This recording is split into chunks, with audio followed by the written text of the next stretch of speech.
కానీ నాదం చెరువు అనేది చెరువు, ఆ చెరువును ఆక్రమించే కట్టారు అని చెప్పేసి ఇరిగేషన్ డిపార్ట్మెంట్ కూడా ఎంక్వైరీ చేసి చెప్పి మరి కూడా అక్రమ నిర్మాణాలని చెప్తుంది. మరి ఇరిగేషన్ డిపార్ట్మెంట్ నాకు క్లియర్గా ఎన్ఓసి ఇచ్చి ఇది ఎఫ్టీఎల్లో రాదు, అదేవిధంగా బఫర్ జోన్లో రాదు అని చెప్పేసి ఇచ్చిండ్రు. మీకే ఇప్పుడు డాక్యుమెంట్ మీకు నేను ఇస్తా. ఓకే, ఆ డాక్యుమెంట్ మీరు కూడా చూసుకొని నీకు నేను ఒక కాపీ సెట్ మొత్తం ఇస్తా. Okay sir.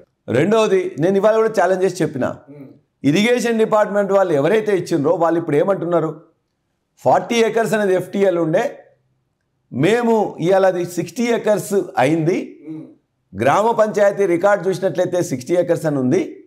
ఆ 60 acresకి ఎఫ్టీఎల్ పెరిగినప్పుడు దాంతోపాటు బఫర్ జోన్ పెరుగుతుంది, కాబట్టి ఆ బఫర్ జోన్లో మీ యొక్క బిల్డింగ్స్ ఇప్పుడు కట్టినవి వచ్చినాయి అంటున్నారు.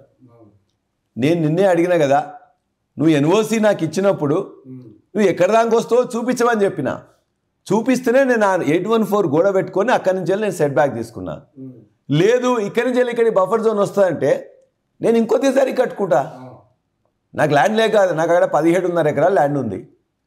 ఇటు 10 మీటర్లు వదిలిపెట్టేసేది 30 మీటర్లు వదిలిపెడతా, నాకేం అభ్యంతరం లేదు. నాకు ల్యాండ్ లేక కాదు కదా, నేను ఇక్కడే ఎందుకు కట్టుకోవాలి, కొద్దిగా ముందు కట్టుకుంటా, నాకు ల్యాండ్ ఉంది కదా. ల్యాండ్ లేకపోతే అక్కడే ఉంటే నాకు ఇబ్బంది. నాకు ఇవాళ కోర్టులో వేసినా ఎక్కడ వేసినా 813లో నాది ఎంత ఉంది, 796లో ఎంత ఉంది, నాకు రిజిస్ట్రేషన్ ఎవరి ద్వారా అయింది, మ్యూటేషన్ ఎవరి ద్వారా అయింది, తదనంతరం నేను ఎట్లా అది ఉన్నదని కూడా మొత్తం చెప్పిన. ఒక్కొక్కడు వచ్చి మాట్లాడతాడు 813లో ఇంకెక్కడో ఆక్రమణ ఉంటే చూపించమనండి, 796లో నాది కాదు మాది కూడా ఉన్నది ఇంకా మొత్తం ఆక్రమించడం, లేకపోతే ప్లాట్లో ఎవరికన్నా ఏదన్నా ఉన్నట్లయితే నేను చట్టబద్ధంగా సేల్ డీడ్ ద్వారా కొని ప్రభుత్వం ద్వారా మ్యూటేషన్ చేసుకొని నేను గత 15-20 సంవత్సరాల నుంచి పొజిషన్లో ఉన్నా. మరి ఇన్ని సంవత్సరాల నుంచి రాని వాళ్ళు ఇవ్వాలి ఎందుకు వస్తున్నారు 9 నెలల నుంచేలే? నేను ఏనాడు కూడా ఎవరితో కొట్టాడ పెట్టుకోలే, మాట్లాడలే, ఇబ్బంది పెట్టలే. ఏనాడు కూడా ఎవరి ల్యాండ్ ఉంటే వాళ్ళే చేసుకుంటారు. ఇవాళ ఒక గుంట కాదు, ఒక గజం జరిగితే, ఒక ఫీట్ జరిగితే కొట్లాట్లు అవుతున్నాయి. అటువంటిది ఎకరాలకు ఎకరాలు వాళ్ళ వ్యక్తిగతమైన ల్యాండ్స్ ఉంటే నన్ను ఇవాళ రానిచ్చేసి ఇండోలో పట్టుకుని చేసి ఇప్పుడు మాట్లాడతారా? కాబట్టి 813 చెరువులో మీరు కూడా ఇవాళ ఇక్కడ అయిన తర్వాత మళ్ళీ పోయి మీరు చెక్ చేసుకోండి. 814 సర్వే నెంబర్లో ఎంత భూమి ఉండాలి. ఇవాళ మీరు ఎలక్ట్రానిక్ సర్వే చేసుకోండి, ఉందా లేదా తెలుస్తుంది కదా.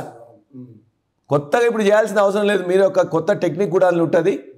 814 సర్వే నెంబర్ ఎంత ఉన్నది, రెవెన్యూ రికార్డ్స్ కానీ చెరువు రికార్డ్స్ కానీ తీసుకోండి. దాని ప్రకారం 814 అక్కడ ఉందా లేదా, దట్స్ ఆల్ కదా, వెరీ సింపుల్ కదా. అందులో ఏమైనా నిర్మాణాలు ఉన్నాయి ఆ చెరువులో, ఒకవేళ ఉంటే మీరు దాన్ని కూల్చడానికి కూడా రెడీగా ఉన్నారు. మీరు చెప్పండి ఉంటే ఇమ్మీడియట్గా మీరు చెప్పిన గంట సేపట్లో 814 సర్వే నెంబర్ ఇంత ఉండాలి భూమి, ఆ భూమిలో ఎఫ్టీఎల్ ఇంత ఉన్నది, ఆ భూమిలో కానీ ఎఫ్టీఎల్లో కానీ నాది ఉన్నట్లయితే ఒక్క గంట సేపు నాకు టైం ఇస్తే నా ఎక్విప్మెంట్ పక్కన పెట్టుకొని కూల్చేస్తాను.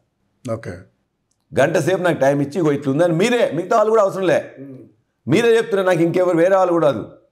మీరు 815కు ఎంత సర్వేలో ఎంత భూమి ఉన్నది, రైట్, ఇవాళ దాని ఉందా లేదా. ఇంత ముందులాగా రోజుల తరబడి టెక్నాలజీ అవసరం లేదు, సర్వే ఇలా ఎలక్ట్రానిక్ సర్వే గంట సేపట్లో చేయొచ్చు, రైట్, గంట సేపట్లో చేయొచ్చు. ఆ చెరువు ఉండాల్సిన భూమి ఎంత ఇవాళ ఉందా లేదా, ఎఫ్టీఎల్ ఎంత, ఎఫ్టీఎల్ నా నిర్మాణం ఉందా లేదా.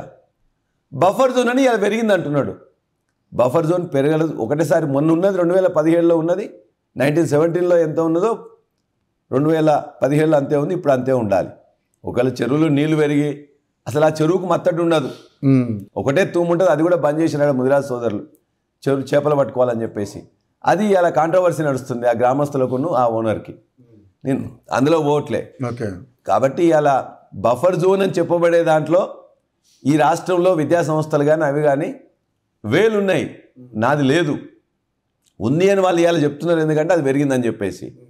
హైకోర్టు మూసి యొక్క బఫర్ జోన్లో ఉంటుంది, రైట్, సాలార్జంగ్ మ్యూజియం బఫర్ జోన్లో ఉంటుంది, plus Osmania hospital buffer zone of the Musi river యొక్క బఫర్ జోన్లోనే ఉంటుంది.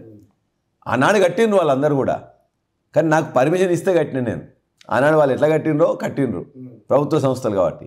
కానీ నేను ఇవాళ నా విద్యా సంస్థ కాబట్టి, కాలేజీ నడుస్తుంది కాబట్టి చాలా జాగ్రత్త తీసుకొని కడతా.